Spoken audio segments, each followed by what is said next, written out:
chacune, bonjour à chacun. J'avais envie aujourd'hui de porter un éclairage sur l'énergie sexuelle, cette puissance de vie qui demande à se réveiller. Alors aujourd'hui, on entend beaucoup parler de féminin sauvage. J'avais envie d'apporter un éclairage sur tout ce dont beaucoup parlent en ce moment, lié à l'énergie sexuelle, lié à cette puissance de vie qui se trouve dans le féminin. Le féminin, bien sûr, qui est en chacun, puisque aussi bien les hommes et les femmes que les femmes, nous avons cette polarité du féminin. Cette polarité du féminin qui a été, par le patriarcat et tout ce qu'on vit depuis quelques milliers d'années, étouffée. Étouffée par peur, étouffée par peur de ce que cette puissance en fait de vie, ce feu peut éclairer comme une lampe torche dans l'autre. Le masculin a eu peur de cette puissance de vie parce que le masculin a pris le contrôle sur la polarité féminine et que le contrôle est un pouvoir et que le pouvoir est parfois plus confortable que d'aller voir ses émotions. Voilà, en tout cas, c'est ce qu'on avait à vivre et ce qu'on a vécu depuis plus de 2000 ans. Mais aujourd'hui, le féminin sacré est de plus en plus présent et demande à ce que cette puissance de vie soit à nouveau réveillée et que ce féminin puisse accompagner le masculin à réveiller également sa propre puissance de vie et à guérir ce féminin victime, ce féminin sacrifié qui fait couple avec le masculin abuseur, le masculin bourreau qui est en chacun et qui demande aujourd'hui à guérir. Voilà, alors je voudrais faire une distinction entre l'énergie sexuelle, cette puissance de vie, et la sexualité à proprement parler, parce que beaucoup font l'amalgame aujourd'hui, notamment avec les stages de tantra qui sont proposés, font l'amalgame de cette puissance de vie avec la sexualité. Ça demande à être très clair en chacun et aujourd'hui, encore de nombreuses personnes, et je reçois des messages ou des mails en ce sens, pensent qu'avoir beaucoup d'énergie sexuelle, c'est avoir de nombreux partenaires, de nombreux ou nombreuses partenaires, et de pratiquer une sexualité avec différents partenaires. Alors, en ce qui me concerne, quand l'énergie de vie, quand cette puissance de vie est réveillée, elle n'est pas, comment dirais-je, elle peut être mise dans la sexualité, mais là, c'est un travail très particulier avec un partenaire en conscience, et ça, j'en parlerai tout à l'heure.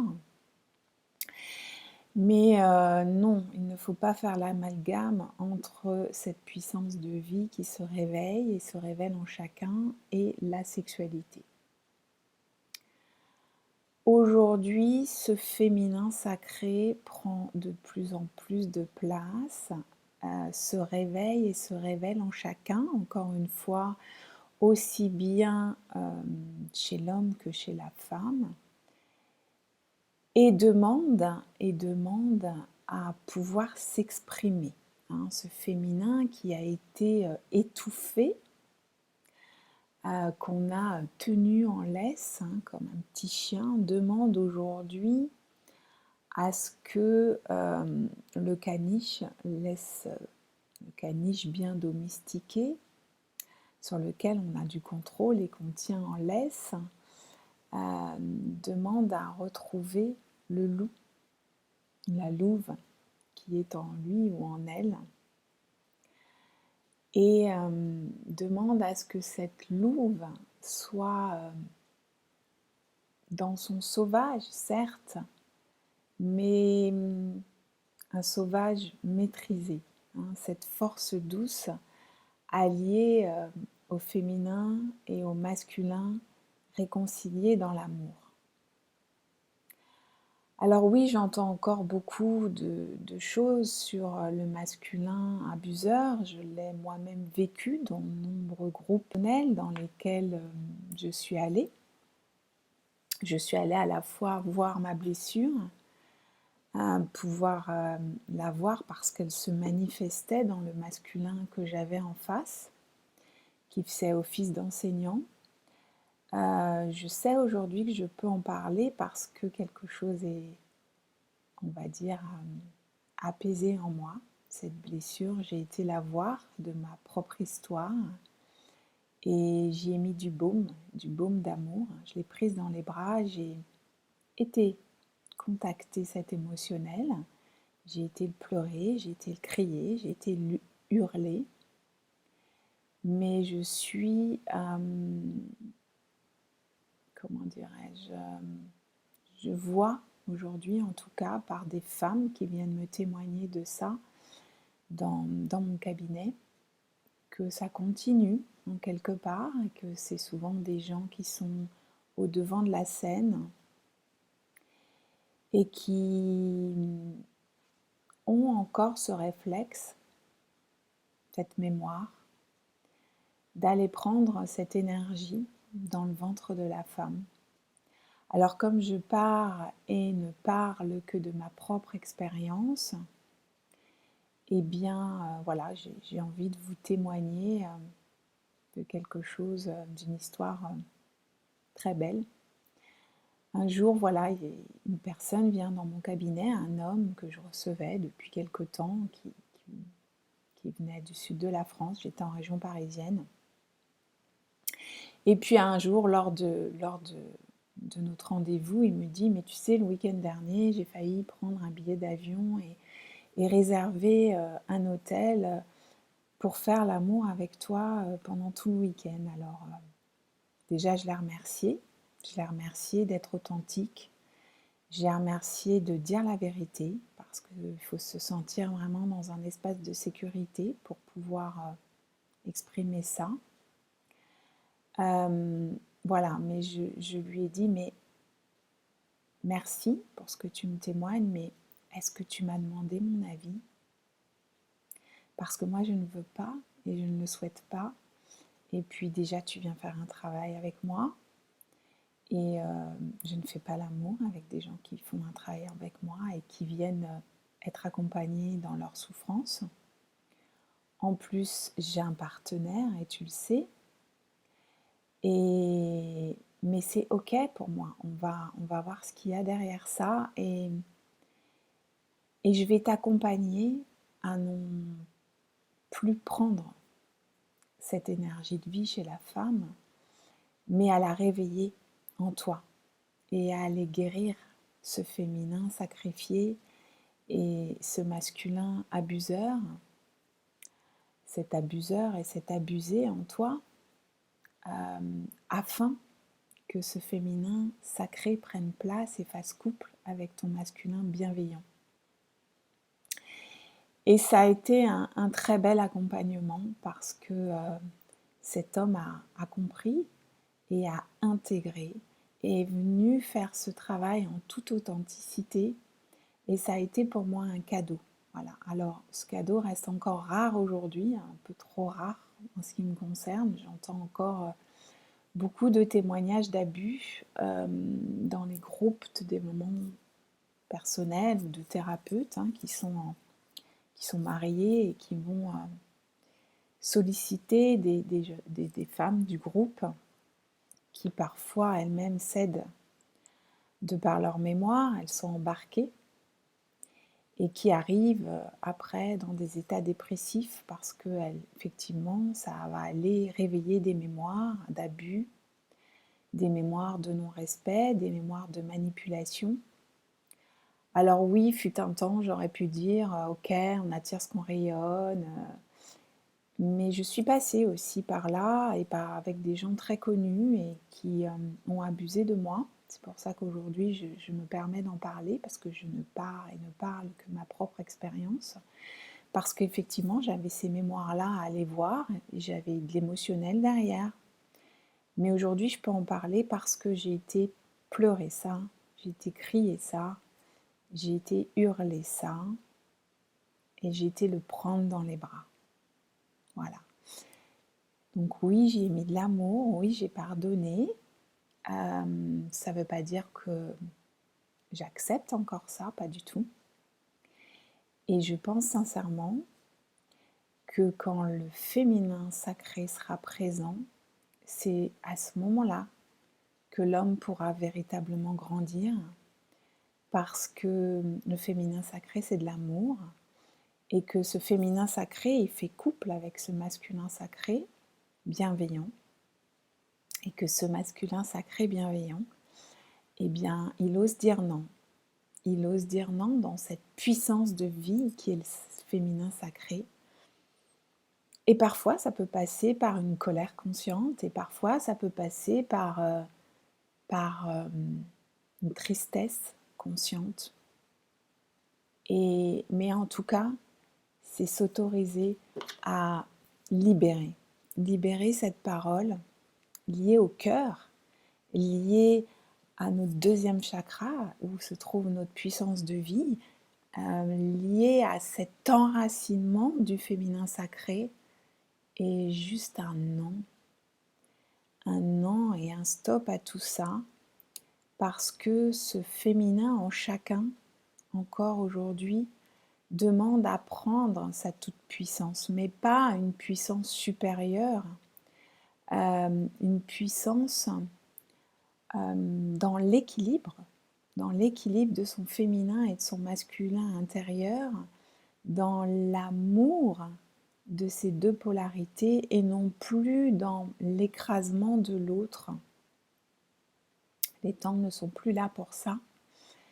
Et voilà, il m'a fallu faire tout ce chemin d'épousailles de mes deux polarités dans l'amour, afin de pouvoir être ce que je suis véritablement, afin de pouvoir accompagner comme une initiatrice celui qui vient à moi à guérir son couple intérieur et à pouvoir ensuite aller le réaliser dans la matière.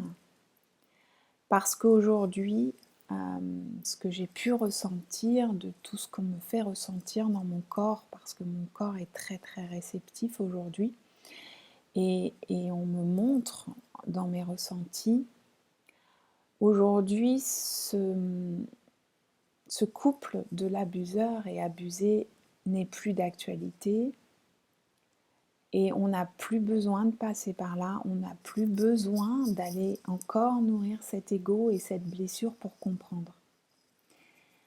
Aujourd'hui, on ne va plus grandir par la souffrance, on va grandir par l'amour. Ce qui demande à réveiller d'abord cette puissance de vie, et cette puissance de vie, on la réveille que dans l'émotion, dans la traversée de l'émotion, dans la traversée de nos souffrances, en conscience et en état de présence. Alors bien sûr, les enseignants que j'ai côtoyés n'étaient pas du tout dans cet état de présence. On faisait plutôt un travail thérapeutique et pas un travail d'accompagnement. Pour moi, il y a toute une différence entre le thérapeute et l'accompagnant. Pour moi, le thérapeute se soigne avec son patient. C'est le soi nié, hein, donc on n'est pas dans notre lumière. L'accompagnant, c'est guéri, hein, donc à laisser place à la joie et au rire, et va aller par ce feu, par cette puissance de vie, par cette vibration et cet état de présence, aller réveiller et révéler ce féminin sacré, cette puissance de vie en l'autre, qui par cet éveil va s'auto-guérir. Donc il n'y a pas de pouvoir dans l'amour. Hein, soyez prudent avec celui qui vous dit je vais te guérir. Voilà, donc je me souviens d'une femme qui avait une très belle énergie, une très belle très forte puissance de vie, qui est arrivée chez moi en état de dépression, détruite parce qu'elle avait eu une relation pendant 1 an avec quelqu'un de très connu, et marié en l'occurrence, et qui avait des relations avec des jeunes femmes du groupe qui l'accompagnaient. Et cette femme est arrivée abusée au plus profond d'elle-même. Et voilà, ça m'a fait penser bien sûr à ma propre histoire, et c'est en ce sens que je peux accompagner, puisque c'est des personnes qui ont vécu souvent des émotions que j'ai vécues moi-même et sur lesquelles j'ai mis un éclairage et que j'ai transmuté. C'est en ça que je peux les accompagner. Et donc, cette femme est venue à moi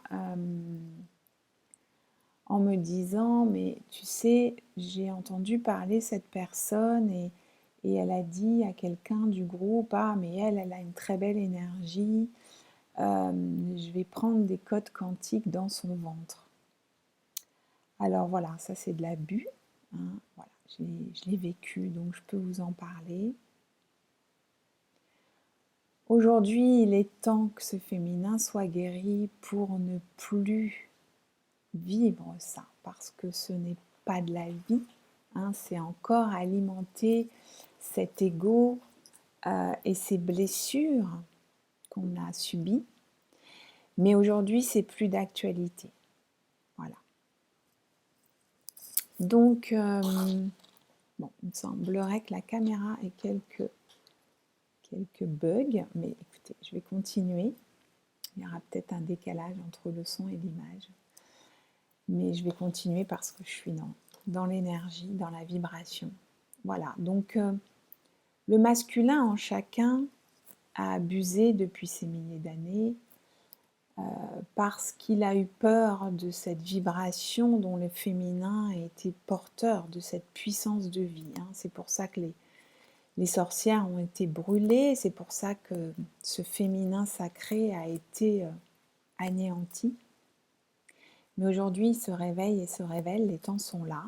Les jolies sorcières reviennent devant la scène parce que voilà, nous sommes passés à une autre ère et que cette puissance de vie aujourd'hui a lieu d'être ici pour mettre en place des choses, pour mettre en place, pour créer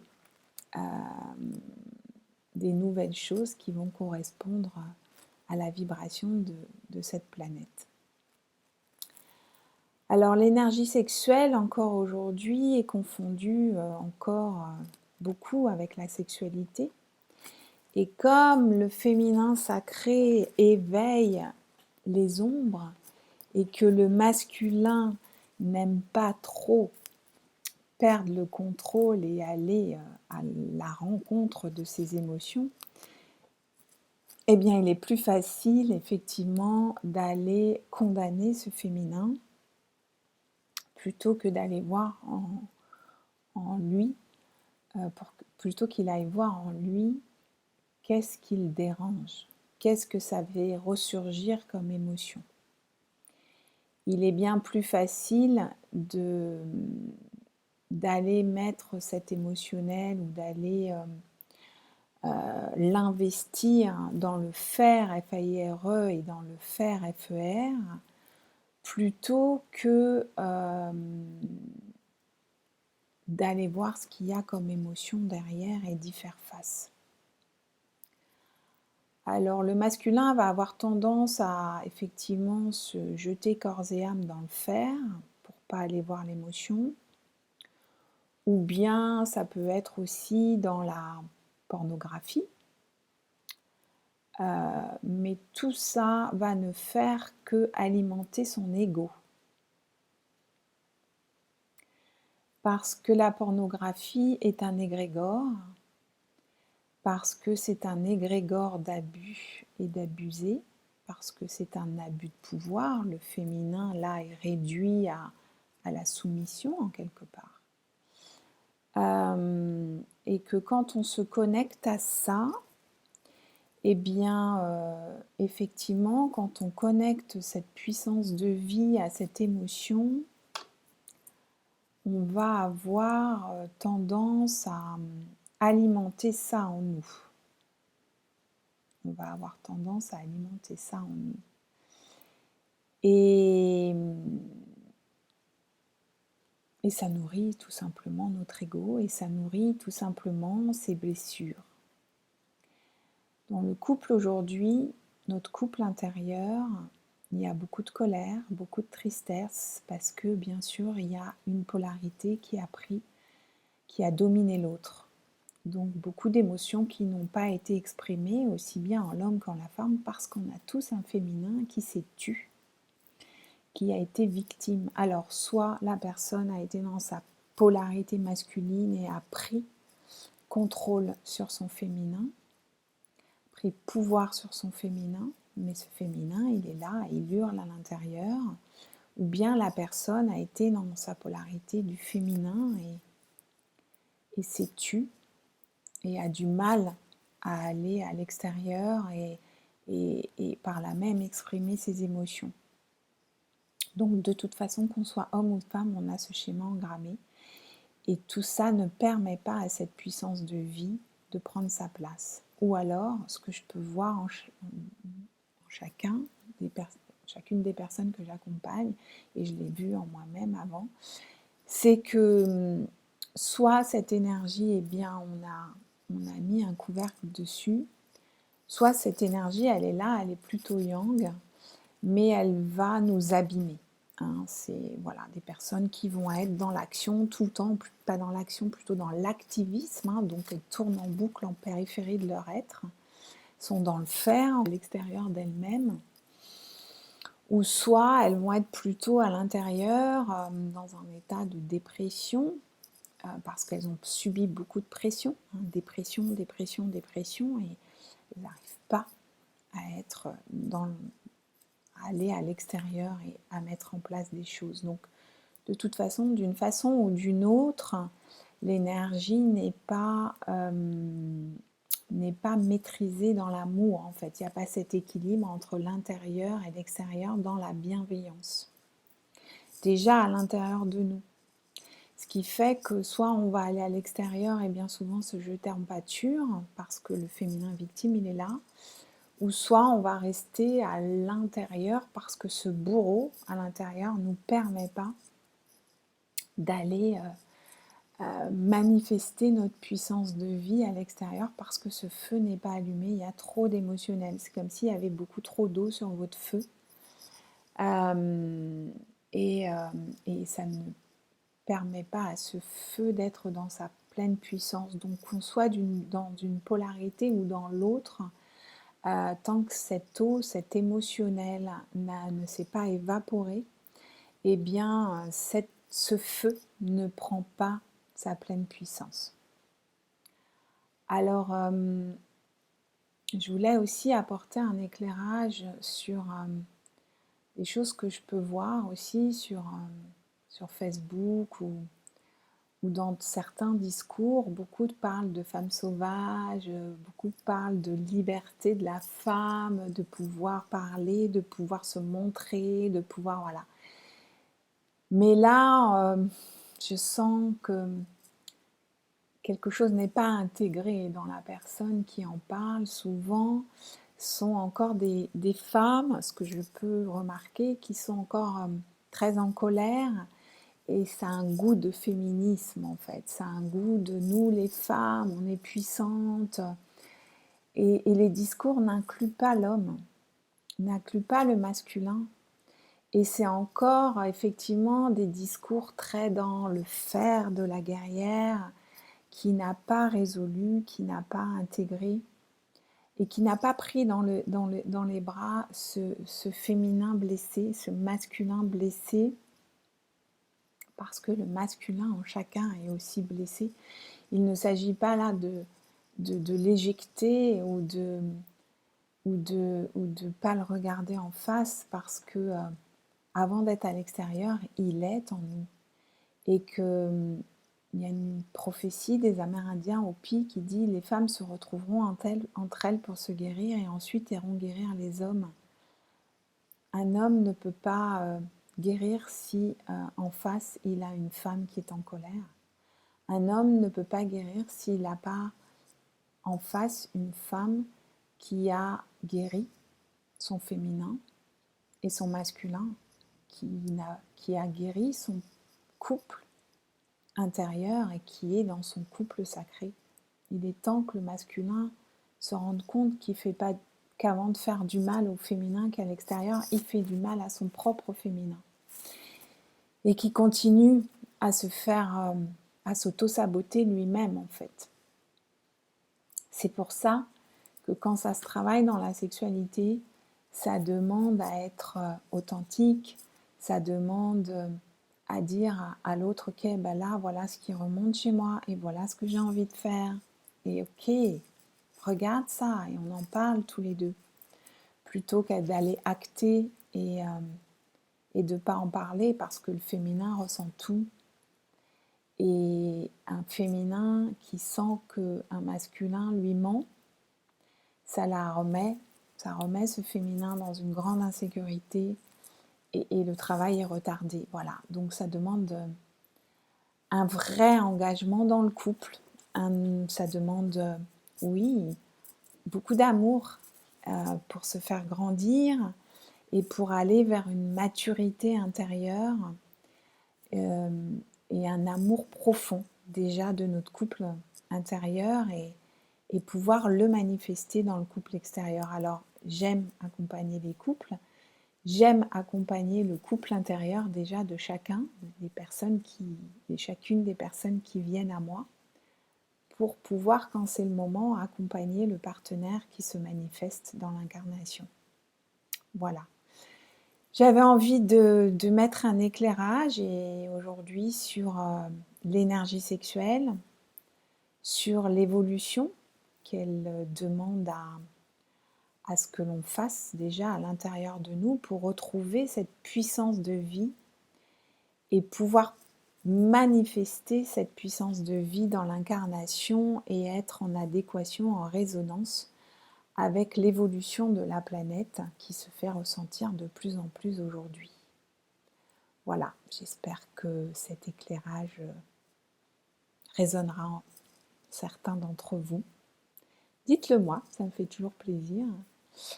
Et voilà, je vous souhaite de réveiller ce couple intérieur, je vous souhaite de le réveiller dans l'amour de ce que vous êtes et que cette vie en vous prenne place de plus en plus. Je vous embrasse, au revoir.